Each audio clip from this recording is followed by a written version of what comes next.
450 tribus, 450 ethnies, c'est ce qui forme la composition de la République démocratique du Congo. Et malgré cela, nous sommes obligés, nous sommes appelés à vivre ensemble. Vous savez, la Constitution même le signale. Malgré ça, malgré le temps qu'on a pris à être une nation, à être un État, ça pose toujours problème. Et le tribalisme continue toujours. Les injustices, la confrérie pose toujours problème au sein de notre nation. Malgré tout, nous les déplorons tous les jours. Madame et messieurs, je vous dis bienvenue à cette rubrique intitulée Mwinda Analyse. Et aujourd'hui, nous allons vous parler de cette affaire qui règne au niveau du Katanga. Katanga, est-ce que les Luba qui vivent au Katanga sont les bienvenus? Est-ce que les Katangais qui vivent du côté de Kasaï sont-ils les bienvenus? Nous nous posons une question, mais les gens qui vivent sur place et qui ont vécu des réalités nous disent un peu le contraire. C'est vrai que nous vantons la fraternité, c'est vrai, nous vantons l'unité, nous prenons sur l'unité, mais les réalités sont encore autres.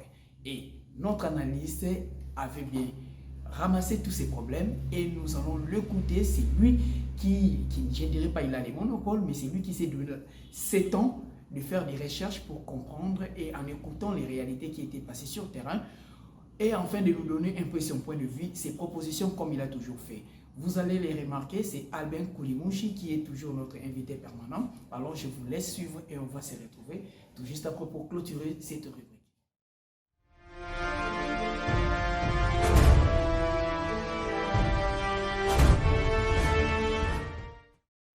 Oui, merci pour la parole m'accordée et l'occasion également m'accordée aussi pour passer dans votre chaîne Mwinda Media pour analyser ou essayer un peu à faire comprendre ou à comprendre ensemble la situation de tribalisme très croissante ici au pays. Et essayons aussi de placer un petit mot là-dessus, parce que on ne peut pas, il n'y a pas plus Congolais que les autres. Il n'y a pas de Congolais qui doivent nous imposer, nous autres, un mode de vie. Si leur manière-là, imposée, n'est pas vraiment une façon qui nous appelle, ou de nous appeler tous de vivre ensemble. Alors, il y a des couacs. Est-ce que je vais appeler cela couac? Mais ce sont des fautes graves. La situation qui se passe ou qui s'était passée dernièrement, et je crois que ça continue au niveau du Katanga. On a tous entendu, on a essayé un peu de contacter les nôtres, les proches qui sont sur place de tous les côtés. Vous sentez que non, si on laisse les choses pourrir de cette manière, ça risque de dégénérer. Et les gens qui essaient un peu d'un côté tout comme de l'autre, en faire ou faire une analyse quant à ça, ils ne vont pas vraiment dans le sens à permettre que la paix règne. C'est-à-dire quoi? Donc, je suis katangais, je suis fort, les Balouba sont chez moi, je dois peut-être les écraser. Il y a deux personnes qui sont animées de cet esprit. Il y a le Moulouba aussi, qui est là-bas, qui se dira que non, non, non, je dois vivre partout où je veux au Congo, et d'ailleurs je dois vivre comme je veux. Alors ça crée vraiment des guéguerres qui ne nous permettent pas vraiment de vivre ensemble. Mais qu'est-ce que nous pouvons dire par là? Nous allons dire ceci. Vous connaissez, l'histoire du Congo est tellement riche, nous pouvons toujours puiser au sein de cette histoire pour essayer un peu d'améliorer notre présent. Pourquoi pas ne pas prévenir aussi l'avenir, pour ne pas tomber toujours dans des embûches, dans des pièges, parce que je crois que non, on nous a tendu des pièges depuis longtemps et on n'a pas voulu les éviter. Vous savez, vous vous souviendrez que, donc c'est à cause de cet esprit-là, de penser que non, moi je suis plus fort, je suis plus riche que les autres, ça fait que ce Congo ici puisse connaître sa toute première dislocation, c'est-à-dire la sécession katangaise, ça s'est dit. Mais il n'y avait pas seulement sécession au Katanga, il y en avait au Kasaï et consort. On ne peut plus vraiment, en plein 21e siècle, revenir par là. Est-ce que, même s'il y a sécession, bon, il y en avait, le Katanga s'est développé? La réponse est que non. Le Katanga est pillé par les étrangers, n'est-ce pas? Les Chinois sont là, tout ça. Mais non, à quoi bon qu'un Chinois puisse piller le Katanga, mais un frère Moulouba, non? Un frère venant de Bukavu, de Kisangani, de l'Équateur, non? Est-ce que un Chinois puisse piller le diamant au Kasaï, mais pas un Katangais qui vit par exemple au Kasaï. Non, quand même.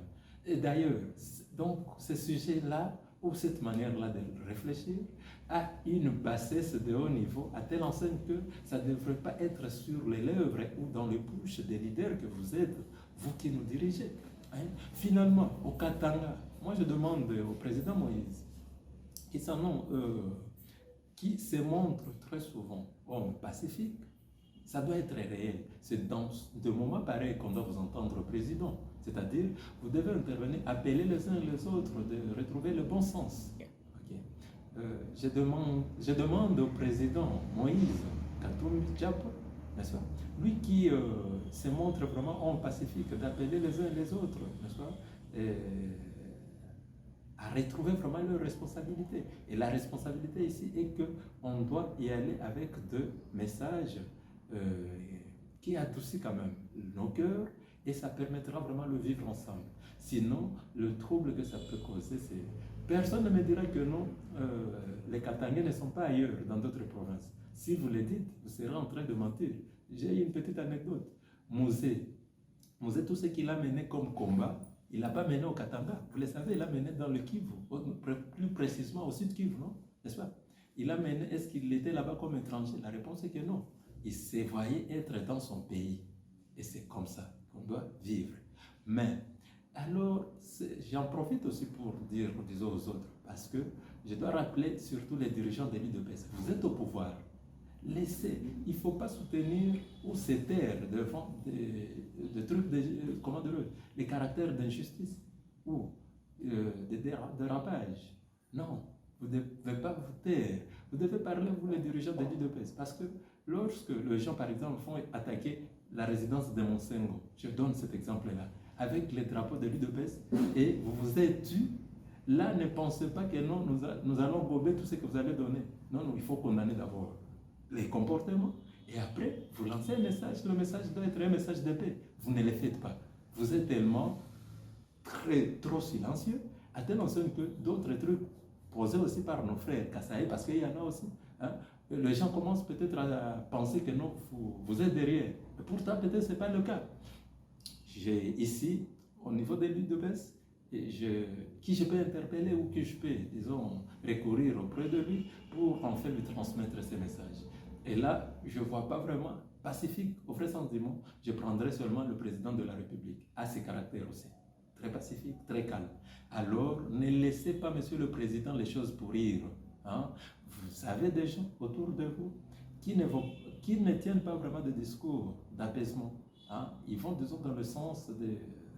Ce sont des discours peut-être prémédités, ou disons, on n'est pas prémédité, mais du moins, ces discours-là vont dans le sens de nous diviser. Ces discours-là vont dans le sens de nous diviser. Et alors, on ne peut pas admettre cela. Nous devons vivre tous ensemble. Tout Congolais doit alors se sentir à l'aise. Partout où il est, partout où il se trouve, soit dans sa propre province de naissance, il peut aller ailleurs. Et les Blancs ne vont pas nous chasser chez eux, et nous-mêmes en train de nous pourchasser ici. Finalement, nous serons comment? Et comment est-ce que nous allons développer ces pays? Et pensez que vous avez la province la plus riche. Et d'ailleurs, on nous dit que tous les Congo est riche. C'est ça le départ. Et tout le monde, si réellement on exploitait cette richesse comme il se doit à bon escient, tout le monde devrait retrouver son compte. Et ce que tu n'as pas retrouvé au Katanga, ne pensez pas que ce sont nos frères Kasaï qui ont empêché que tu puisses retrouver ce que tu allais retrouver ou trouver. Donc, ton compte n'est pas retrouvé parce que le pays est géré tel qu'il est géré. Nous nous sommes évertués en train d'applaudir les gens, n'est-ce pas, au lieu de leur demander des comptes. Et voilà là où ça nous fait arriver, et on risque de connaître des explosions. Si on continue dans ce sens-ci, c'est le début. Et d'ailleurs, ce n'est plus le début. Ça progresse, ça avance, mais là où ça va nous amener, on ne sait pas. Alors, moi, je dirais ceci pour conclure, parce que c'est le vivre ensemble. Dans ces pays, j'interpelle tout ça d'abord les dirigeants des confessions religieuses. À la tête d'abord, l'Église catholique. Non, il ne faut pas vous taire. Vous, nos pasteurs, surtout l'Église catholique, vous avez vraiment une parole audible, c'est-à-dire une parole que les gens écoutent. dans ces pays. Alors, devant de telles déclarations, devant de tels agissements, il ne faut pas vous taire parce qu'on risque de vivre, disons, les conséquences. Et pourtant, il y avait moyen de les éviter. Il faut condamner.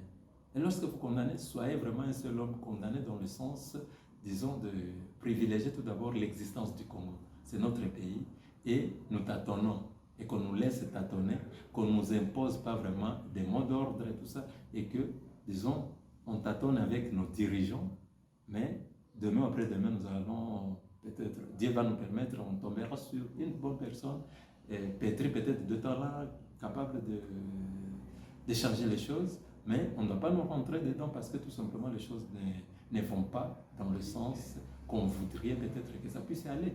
Ça, je peux le dire. Et d'autres confessions religieuses aussi. Les organisations des droits de l'homme. Vous êtes prêts à donner les messages lorsqu'il y a mort d'homme. Vous attendez qu'il y ait mort d'homme, qu'il y ait des bastons. C'est-à-dire on a tapé, on a laissé peut-être presque à mort de gens pour faire des rapports et donner à vos chefs à l'étranger. Au lieu, c'est le moment de vous impliquer. Vous devez, et n'allez pas dans le sens à prendre parti pris. Parce que jusque-là, les gens que j'ai entendus, ils ont vraiment des partis pris. Donc, si ici, il est originaire du Katanga, vous sentez que il prend parti de Katangé et du Katanga. Non, c'est le Congo d'abord. Quand est-ce que nous allons tout d'abord amener nos petits groupuscules-là, groupuscules, et venir les fondre dans le grand Congo qui est un grand ensemble? C'est ce que nous devons faire. Et nous sommes en mesure de le faire. Je crois que dans ces pays ici, il y a des gens donc, qui pétrissent de bon sens. Et ils ne sont pas tribalistes. Mais ils se sont éloignés, ils ne parlent pas, parce que, ayant peur que non, disons, ces gens, les tribalistes sont d'abord agresseurs, dans leurs paroles et dans leur physique, si je peux le dire. Et maintenant, les hommes bien, n'est-ce pas, alors, se sont retirés. Alors, n'oubliez pas que non. Et Albert disait que, n'est-ce pas, si le mal est perpétué, c'est pas parce que ce mal-là, n'est-ce pas, ne peut pas être écrasé. C'est l'homme de bien. Toi qui es bon, c'est toi qui permets que le mal puisse se perpétuer et rester éternellement. Alors, moi j'ai mes limites par là, mais je dis tout simplement que non. Au sein de notre association Un peuple, une nation pour les Congo, Kinshasa, c'est-à-dire un peuple, nous devons vivre comme un peuple. Nous sommes une nation, c'est la nation que nous allons refonder ensemble. Alors, pour ces Congos, alors, on va combattre jusqu'au bout pour que l'unité soit toujours là. Et l'unité doit être là parce qu'on n'a pas d'autre choix. La division, bon, s'il y a division, c'est là où le pays va se développer tout de suite là. La réponse est que non. Alors, restons, mais dans le sens à respecter les lois et les faire respecter. Là, j'interpelle les dirigeants. Alors, qui ont formé des clubs d'amis. Si l'ami a dit, on le protège. Si l'ami a fait, on ne peut pas le poursuivre par les lois parce qu'il est protégé. Non, non, qu'il n'y ait pas de protégé. Que les lois seules nous protègent. Et je crois que non, on bâtira au centre de l'Afrique un grand Congo comme nos ancêtres de l'indépendance l'avaient déjà préconisé. Et c'est ce que nous attendons tous. Vous, il y a des gens, vous avez volé la jeunesse de certains, notre jeunesse, et jusque-là, vous continuez toujours à le faire. Moi, je crois que ça suffit. Nous pouvons faire les choses autrement. Et je crois qu'on ne vous laissera plus torpiller, parce que si quelqu'un les dit dans ce sens, il devient mauvais. Mais vous, qui allumez les mèches, donc vous restez calme, vous circulez bonnement, tout ça, alors je ne sais pas quoi dire.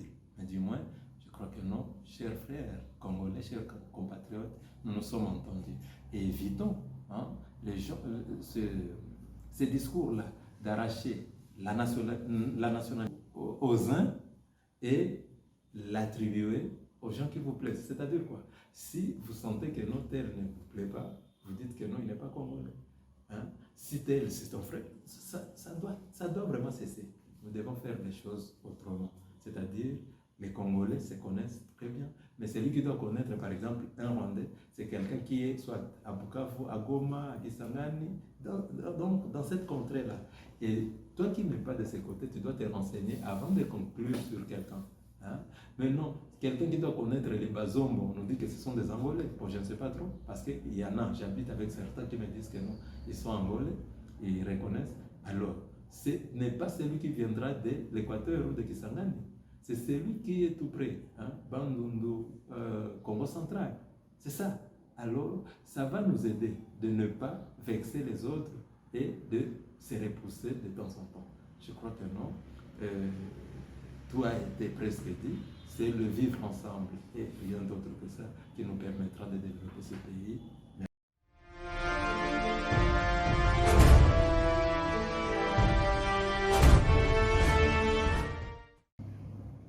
Vous l'avez bien suivi, je crois que vous avez ramassé, chacun de vous a compris ce qu'il peut retenir et ce qu'il peut prendre de bonnes qualités, ce qu'il peut prendre comme conseil pour le bien vivre, le bien commun de tous.